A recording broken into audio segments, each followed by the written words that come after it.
के केंद्र में लाता है। दलित विमर्श का उद्भव और विकास कैसे हुआ? अब दलित विमर्श की उद्भव की और विकास की मैं बात कर रहा हूं। दलित विमर्श का बीजारोपण उन सामाजिक आंदोलन में दिखाई देता है जिनकी अगुवाई महात्मा फूले, सावित्रीबाई फूले, पेरियर और विशेषतः मुख्य रूप से देखा जाए तो हमारे बाबा साहेब डॉक्टर भीमराव अंबेडकर की ही देन है। अंबेडकर ने न केवल ब्राह्मणवादी व्यवस्था की आलोचना की है, अंबेडकर ने सिर्फ ब्राह्मणवादी व्यवस्था की आलोचना न की है, बल्कि एक वैकल्पिक सामाजिक व्यवस्था का सपना प्रस्तुत किया है। 1970 की मैं बात करूं तो 1970 के दशक में महाराष्ट्र में दलित पैंथर आंदोलन के साथ दलित साहित्य ने सशक्त रूप में आकार लेना शुरू किया। उसमें नामदेव, ढलास, ओम प्रकाश वाल्मीकि, शरण कुमार, दया पवार और अन्य कई लेखकों ने दलित जीवन के कटु यथार्थ को साहित्यिक भाषा दिया है।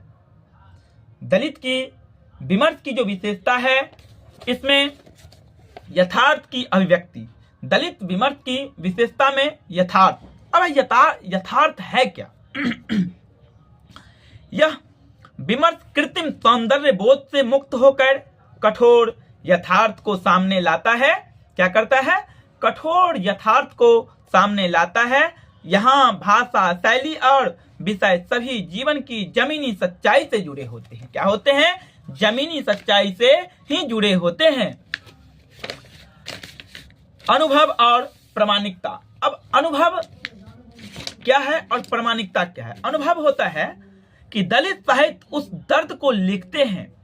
दलित साहित्यकार जो दलित साहित्यकार हैं, उस दर्द को लिखते हैं जिसे उन्होंने स्वयं जिया है। इसलिए यह साहित्य अनुभव का साहित्य कहलाता है। अनुभव का साहित्य इसीलिए कहलाता है कि दलित साहित्यकार अगर दलित के बारे में लिखेगा तो वह साहित्यकार उस दर्द को झेल कर ही लिख रहा होगा, क्योंकि उन्होंने दलित का दुख दर्द झेला है। इसलिए उन्होंने दलित साहित्यकार जो हैं, दलित साहित्य पर अच्छा लिख सकते हैं और उनको अनुभव भी अच्छा होता है। इसलिए उसे अनुभव की प्रामाणिकता कह सकते हैं। विरोध। अब विरोध भी किया जाता है कहीं कहीं। विरोध और प्रतिरोध का स्वर जो है कैसे मुखरित होता है? दलित विमर्श जो है